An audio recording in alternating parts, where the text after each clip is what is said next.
Heyo people, you're watching The Amateur Pretzel, and I've been reading a lot of Agatha Christie lately. The Mysterious Affair in Styles, The Murder on the Links, The Murder of Roger Ackroyd, stuff like that, with good old Hercule Poirot. It's a ton of fun, and I'd like to say I've learned a thing or two from the little Belgian detective. So, I want to try my hand at solving one of these mysteries. Enter the Big Four. Now, I know nothing about this story, except what I could get from the synopsis. Basically, a dude collapses in Poirot's doorway, and there's a bunch of fours everywhere, and Poirot and his twin brother are in danger. Hold on a second. Poirot has a twin brother? Well, I guess I'll find out.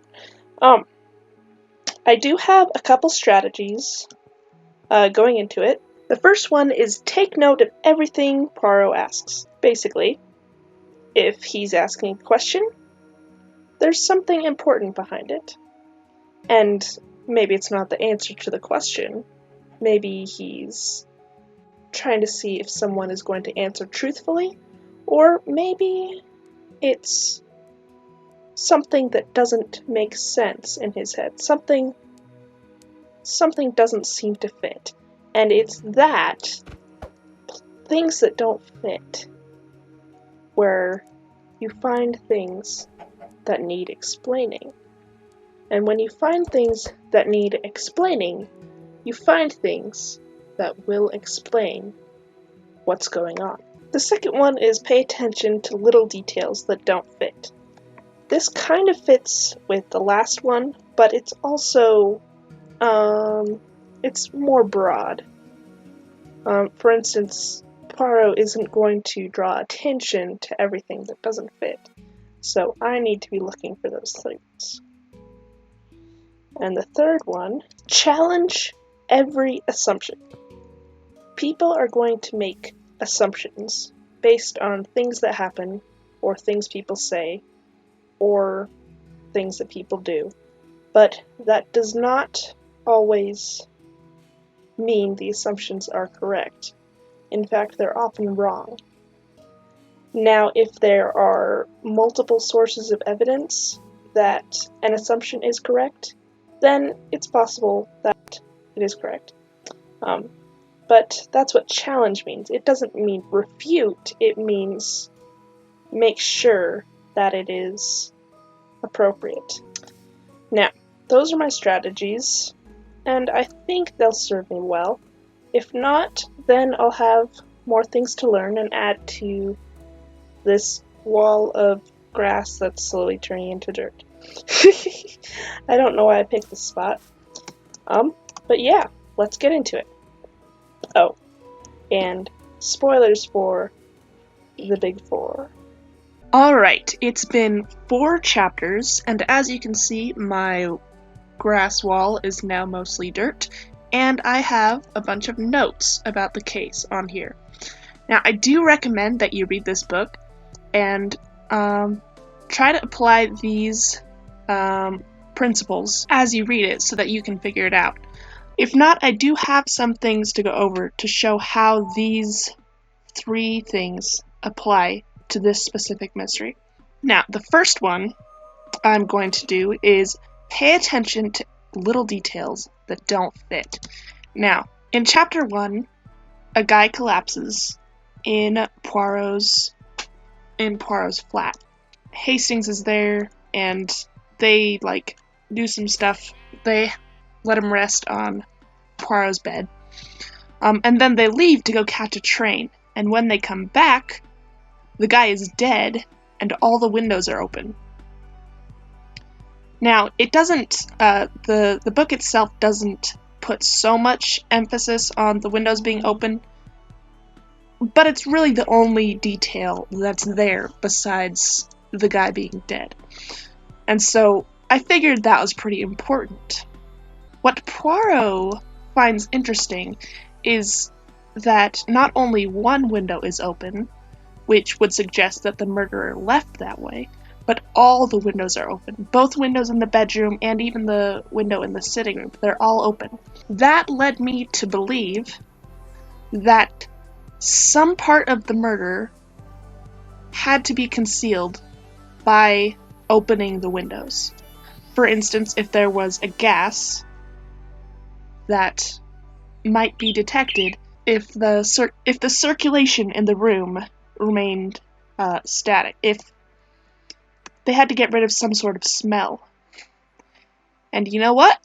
That's exactly what happened. This guy, it seemed like the murderer framed it to look like some sort of seizure happened or that he had a sort of fit, and he even came in the disguise of an asylum keeper to claim that this guy was insane so that they wouldn't listen to anything he said, but also to fit into the fact that he could have had a seizure and died from it.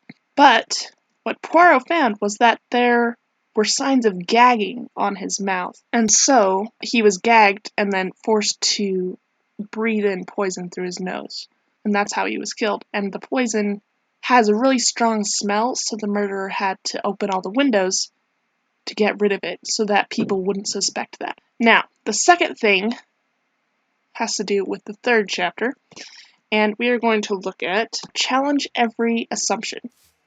Now, in the third chapter, they find that there has been a murder, and now all the evidence points to this guy, Robert Grant, who had been employed by the dead man, Jonathan Whalley, and all of the evidence points directly to Robert Grant. And it's kind of too much, it's just too clear that this guy did it. So my inclination was that either he was framed or he was employed by the Big Four, but that didn't make sense because he was taken into custody for this murder. And so what we do is we go into the next chapter looking for ways that it could be that this guy isn't the actual dude. So a lot of the evidence against him is that his footprints and his boots are all over the crime scene. Now, what Poirot finds is that all the footprints, the pathing of it doesn't make sense. He goes in there, kills him, he goes into the kitchen, but then he goes back in. And that doesn't make any sense. Why would you go back to the scene of the crime?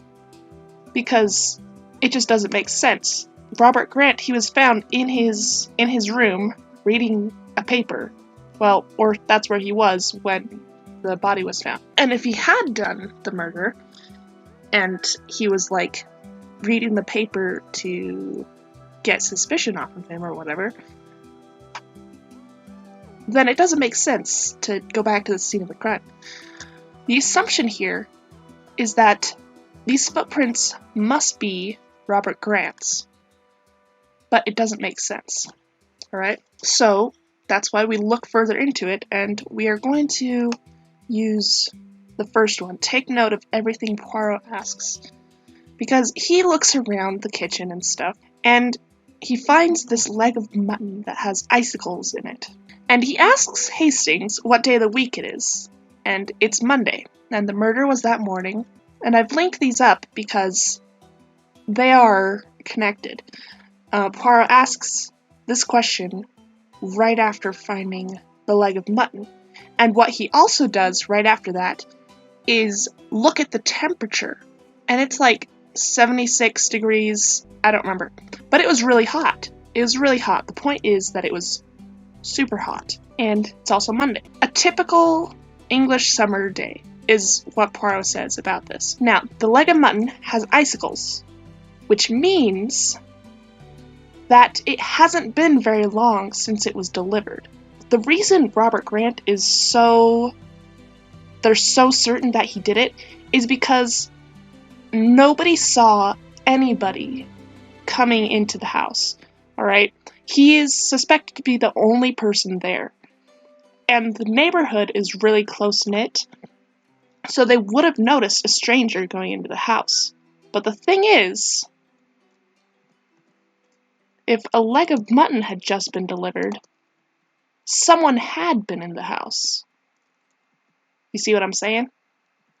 Using this, Poirot goes and he gets Grant's real story and discovers just exactly how he was framed.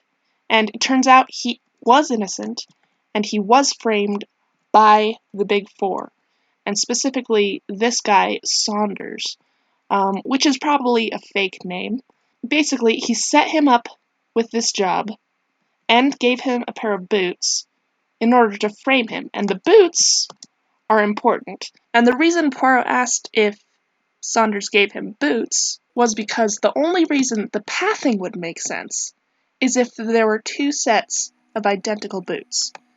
And now if Saunders had identical boots to Robert Grant, then he would be able to frame him by the footprints, which is the main evidence they have against him. But there you go. There's the first 4 chapters. So far, it's a really good book, but also the mystery is so huge. It's on such a huge scale compared to like murder mysteries like the ones I mentioned at the beginning of the video, because with those ones you have all the suspects in one place, but here it's an international scale, so it's gonna be kind of harder, and I'm not sure if I'll be able to solve it completely, but I'm pretty confident that Poirot will.